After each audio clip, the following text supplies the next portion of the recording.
Hello.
शब्दांचा शस्त्रे यत्न करू शब्दाची आम्हा शब्दाची आमच्या जीवीचे जीवन शब्द वाटू धन जन लोका तुगा म्हणे पहा शब्दाची हा देव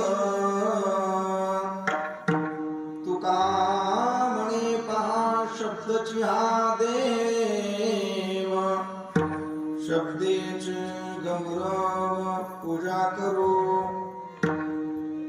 शब्दाचे आमच्या जीवाचे जीवन शब्द वाटो धन जन लोका जगद्वंद जगद्गुरु श्रीमंत श्री संत तुकाराम महाराजांचा हा अभंग महाराजांना प्राप्त झालेल्या भगवंताच्या कृपा प्रसादाचा सद्गुरूंच्या कृपा प्रसादाचा प्रासादिक स्वरूपाने ईश्वरत्व भाव आहे आपला जो सामर्थ्यत्वाचा भाव आहे तो या अभंगामध्ये प्रकट केलेला आहे अभंगातील भाषा आपल्या सर्वांना समजणारी अशा पद्धतीची आहे त्याचं कारणच आहे की अभंग मराठी मधला आहे आणि आपण सर्व मराठी भाषिक आहोत मी थोडस औचित्य साधून या अभंगाचं थोडस चिंतन करावं सर्व विद्यार्थी होते मुलं होते आपण सर्वज्ञ सर्वश्रुत आहात आणि मग माझ्या मनात असा विचार आला कालच आपल्या भाषेचा गौरव दिन होऊन गेला आणि त्या निमित्तानं तो गौरव कशा पद्धतीचा आहे संतांनी तो गौरव कशा पद्धतीनं बाखाणलेला आहे सांगितलेला आहे मांडलेला आहे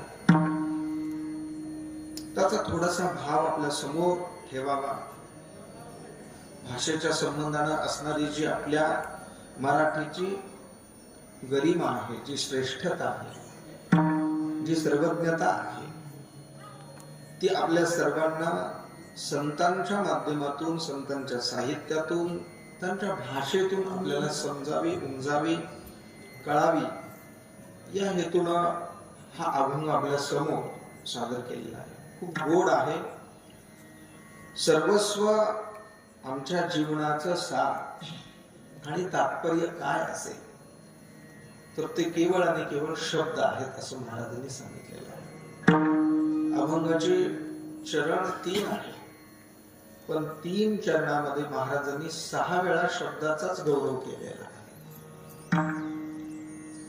आणि म्हणून ज्या शब्दांचा गौरव केलेला आहे त्या शब्दाची परिमिती किती आहे त्याची व्याप्ती किती आहे आणि त्या व्यापकत्वाच्या बरोबर त्या शब्दाचा जो परिणाम आहे तो परिणाम काय आहे, अथवा त्या शब्दाचं प्रयोजन आणि शब्दाच्या अर्थाची फलव्याप्ती काय आहे, ती आपल्याला या अभंगाच्या माध्यमातून मी समोर मांडणार आहे. एक 2-3 भाव तुम्हाला समजले तरी माझ्या कीर्तनाचा हेतू सफल झाला असं मी समजेल. मातृभूः पितृभूः पुण्यभूः पुण्य पवित्र श्री हनुमंतराय, श्री रुक्मिणी प्राण संजीवन, भगवान श्री पांडुरंग परमात्मा, श्री गणेश जी आहे, भगवान श्री महादेवाचं वास्तव्य आहे. सर्व देवांच्या वास्तव्याने पुनीत आणि पावन झालेलं असं आपलं हे श्री क्षेत्र घारेगाव. आणि या गावामध्ये प्रतिवर्षाप्रमाणे याही वर्षी हा जगद्गुरु श्री संत तुकाराम महाराजांचा हा सदेह वैकुंठ गमन सोहळा, त्याला आपण बीजोत्सव या नावानं संबोधित आहे. जवळपास 63वे वर्ष आहे हे. म्हणजे 5 तपांची पूर्ती झालेली आहे. 5 तपपूर्तीनंतर झालेली ही पुढची 3 वर्ष आहे. मला आनंद या गोष्टीचा वाटतो आहे की आपण सर्वजण अतिशय ध्यान देऊन ऐकत आहात. श्री ज्ञानोबा जसं म्हणतात, आदित्याची झाडे सदा सन्मुख सूर्या. आदित्याची झाडे म्हणजे आपल्या या परिसरामध्ये कमी आहे. म्हणजे सूर्यफूल तुम्ही पाहिले असेल, ते सूर्यफुलाचं त्या वैशिष्ट्य. कोल्हापूरला वशिष्ठ महाराज खूप शेती होत आणि तीर्थरूप आपल्या बाबांनीही देखील तिकडे ती केलेली आहे. त्या शेतीचं वैशिष्ट्य आहे. आपण सर्व लोक इकडे कपाशी वगैरे लावतो. त्या शेतीचं वैशिष्ट्य असं, ज्यावेळी त्याचं बीजारोपण होतं, ते पेरलं जातं, त्यावेळी जो काळ असेल, त्यावेळी जो काळ असेल म्हणजे सकाळच्या सत्रामध्ये 12 वाजेपर्यंत त्याचं रोपण झालं समजा, तर त्या शेतामध्ये त्या मळ्यामध्ये असणारी सर्वच्या सर्व सूर्यफुलाची जी ती धाट म्हणा, ते रोप म्हणा, तर ज्यावेळी ते फुलतं, त्याचं फूल तयार होतं, त्यावेळी त्या शेतातली सगळीच्या सगळी सूर्यफुलं ही पूर्वेला तोंड करून असतात. ती जर 12 नंतर त्याचं रोपण झालं तर सूर्य ज्या दिशेला आहे, पश्चिमेकडे तो झुकलेला आहे, तर त्या शेतातील सर्व झाडं ती पश्चिमेला तोंड करून असतात. ज्ञानोबांनी ते म्हटलं, आदित्याची झाडे सदा सन्मुख सूर्यापुढे. तुम्हाला सांगतो, वक्त्याचं सर्वात मोठं धन किंवा त्याला आपण म्हणू जमेची बाजू, प्लस पॉइंट, किंवा त्या वक्त्याचा भरभक्कम असणारा भाग कोणता असेल तर ज्ञाते, सर्वज्ञ, सर्वश्रुत आणि अर्जुनासारखे चित्त देणारे श्रोते असतात. ज्ञानेश्वरीमध्ये 9व्या अध्यायामध्ये श्री ज्ञानोबा यांनी त्या श्रोत्यांच्या संबंधाने इतकं गोड बोललेलं आहे. हे शेवटची, अगदी शेवटचे नंतरचे ओळ आहेत. प्रभू तुम्ही महेशाच्या मूर्ती, हे नंतर आहे. पण याच्या अगोदर ज्ञानोबा यांनी जो परिहार घेतलेला आहे, श्री ज्ञानोबा म्हणतात, काजे लळयांचे लळे सरती, मनोरथांचे मनोरथ पुरती, जरी माहेरे श्रीमंत होती, तुम्हायसी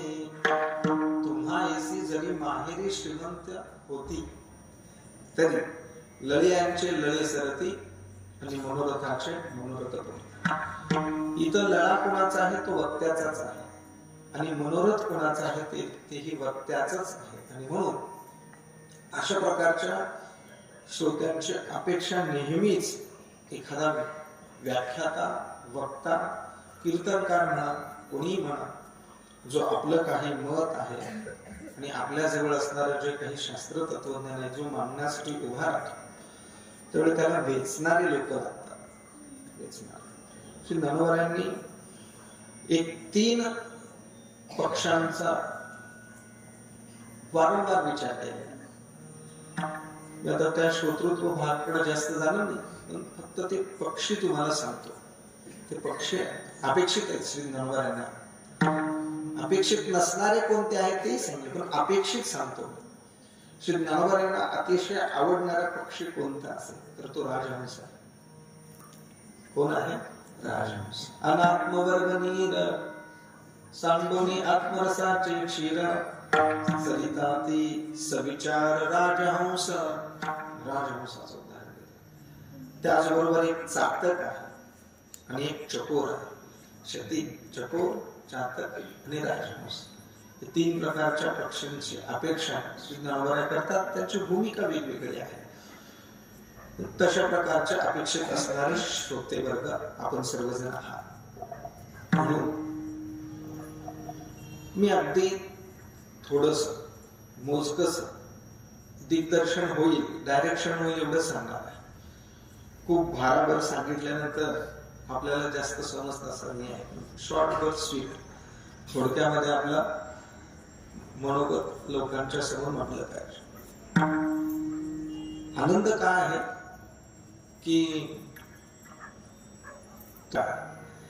श्री जगन्नाथ बाबा खानदेश बाबांचं दर्शन आणि काहीशी सेवा थोडीशी मला घडली. आणि त्याचबरोबर बालब्रह्मचारी असणारे तीर्थरूप, अतिशय प्रिय प्रेम करणारे, ज्यांच्या अंगा खांद्यावरती मांडीवरती मी खेळलो असे उत्तम महाराज थोर बाबांचे नाव होते घेत. तर अशा साधू पुरुषांच्या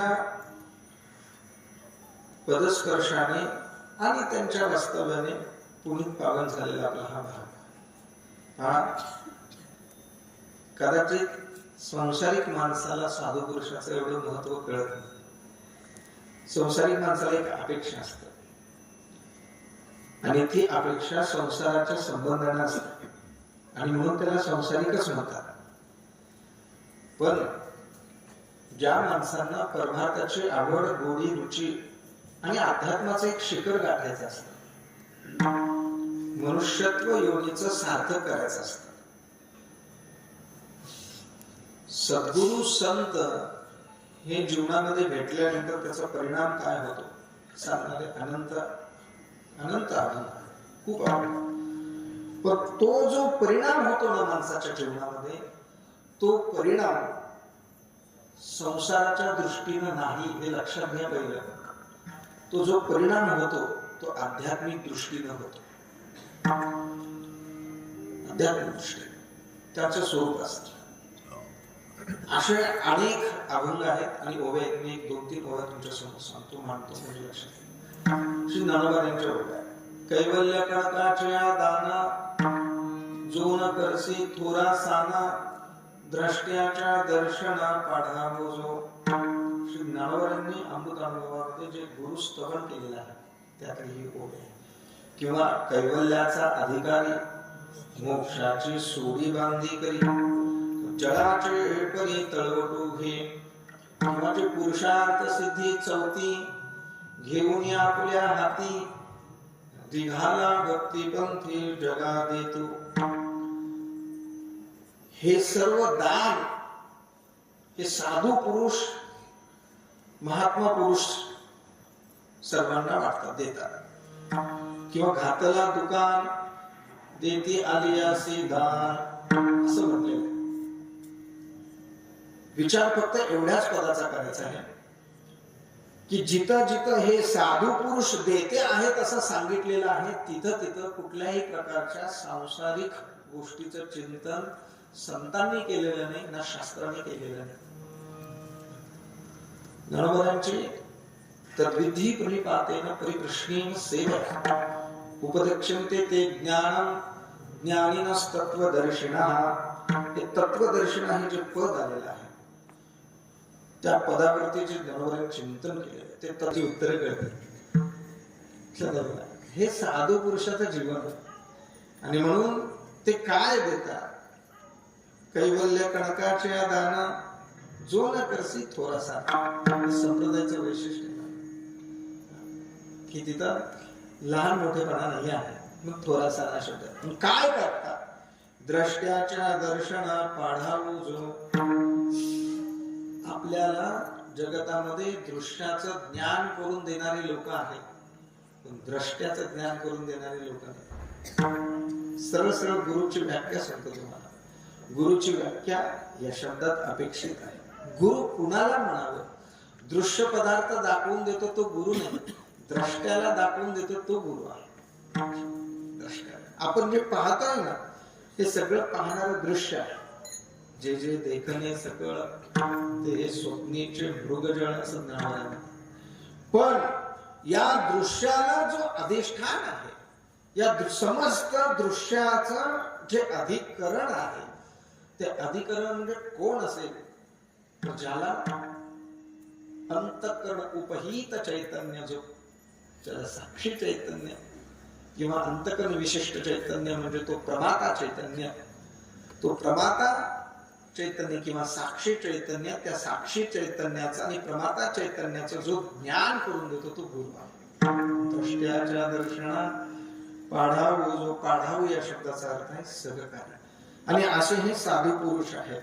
आपण नेहमी चिंतन करतो, अहो संतांच्या जवळ गेल्यानंतर त्यांच्या दर्शनामध्येच ब्रह्मदर्शन आहे, त्यांच्या दर्शनामध्येच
लक्षण सांगून जातो याच्यात. भाग दिया मज वाहतील रत्ने. आमच्या घरी जे धन आहे ते शब्दांचं धन आहे. त्या शब्दांना उपमा दिलेले आहे रत्न. ठीक आहे. रत्न कशाला म्हटलं जात आहे? भाव. मराठीत सांगतो आता. रत्न कशाला म्हणतात? जे अनमोल असतं त्याला रत्न म्हणतात. जे अनमोल आहे ते काय? रत्न. जे अनमोल आहे ते रत्न आहे आणि जे अनमोल आहे ते दुर्मिळ आहे. असा त्याचा संगती भाव आहे.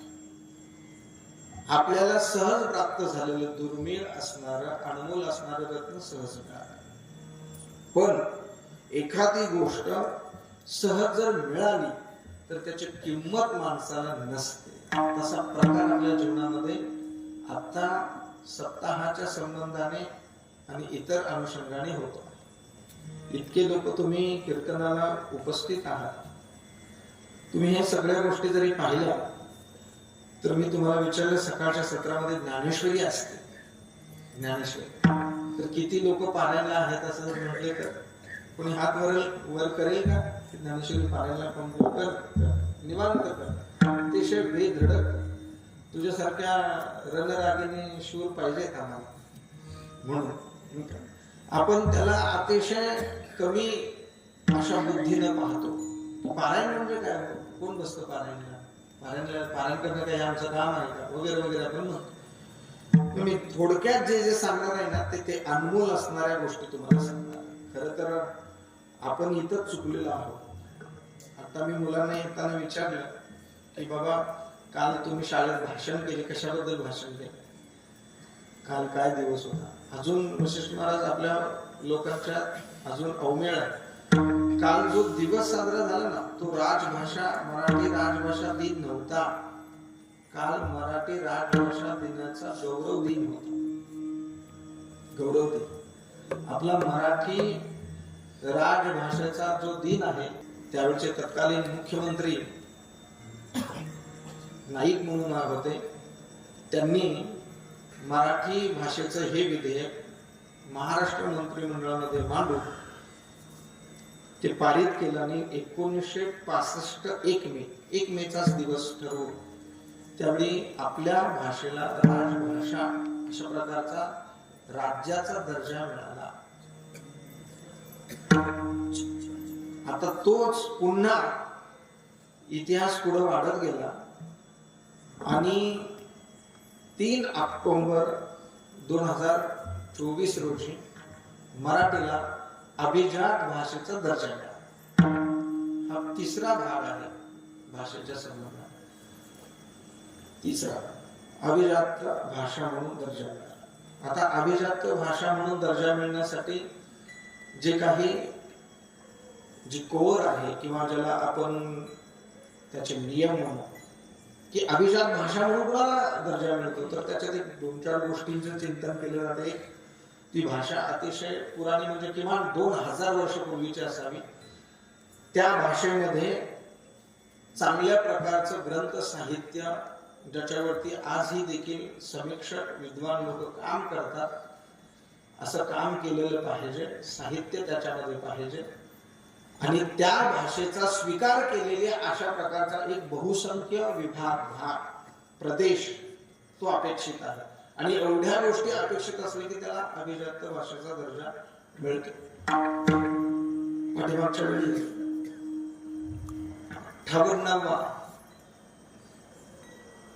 98वा आपला हा राजभाषा दिन साजरा झाला. तो तारा भावकर म्हणून त्याच्या अध्यक्ष होते, भवाळकर म्हणून होत्या तर त्याच्या अध्यक्ष होते. त्यांचं एक वाक्य सांगतो. मराठी भाषेचा खूप मोठा इतिहास आहे, म्हणजे तो कशी निर्माण झाली वगैरे वगैरे सगळा भाग त्याच्यामध्ये दिला. पण त्यांनी एकच वाक्य जे वापरलं ते एक वाक्य खूप महत्वाचं, की भाषा कुठून निर्माण झाली, तिचा इतिहास काय. त्यांनी सांगितलं होतं की त्या भाषेचा इतिहास एवढाच जाणार जास्त खोलात भाषा ती तिच्याबरोबर संस्कृती घेऊन येते. आज मुलींच्या मध्ये जो विभत्सपणा आपल्याला दिसतो आहे, पाश्चात्तीकरणाचा जो भाग आता फोपावलेला दिसतो आहे, त्याचं मूलतः कारण काय असेल तर ते पहिलं मूळ कारण आहे भाषा. आपण आपल्या भाषेला कमी लेखलं, न्यून लेखलं आणि इंग्रजी भाषेचा जो गौरव केला, ती इंग्रजी भाषा एकटी आली नाही, त्या भाषेने तिथलं सगळं संस्कृती सगळे संस्कार आणले. ते आपल्याला श्रेष्ठ वाटलं नाही. म्हणून आपल्याला आपले संस्कार आणि संस्कृती टिकवायची असेल तर त्याचा सर्व श्रेय भाषेला जातं. म्हणून भाषा टिकवणं गरजेचं आहे. भाषेचं मार्ग किती मोठं आहे, इतकं मोठं आहे. नाथांनी म्हटलं ना, अहो संस्कृत भाषा ही देवाची आहे, प्राकृत काय चोरापासून आली का. ज्ञानोबांनी किती गोड वर्णन केलं. ज्ञानोबा म्हणतात, माझा मराठाची बोलत होती आणि ते अमृतातेही पैजा जिंक. पैजा या शब्दाचा अर्थ आहे पैज लावून ते अमृतालाही जिंकते. कसे जिंकते. तुम्ही कीर्तनामध्ये जसे तटस्थ बसलेले आहेत ना, एवढे तटस्थ तुम्ही जर अभ्यासाला म्हणजे ग्रंथ अध्ययन करायला पाठशाळेमध्ये येऊन जर बसला ना, तर तुम्हाला वाटेल की खरोखर अमृताला जिंकणारी आपली भाषा आहे. त्या भाषेचा व्यवहार सांगतो तुम्हाला. ई मराठीचे नगरी ब्रह्मविद्येचा सुकाळ करी, घेणे देणे सुखचवरी हो दे या जगा. व्यवहारातला भाग आहे. घेणं देणं म्हणजे काय. घेणं देणं म्हणजे व्यवहार.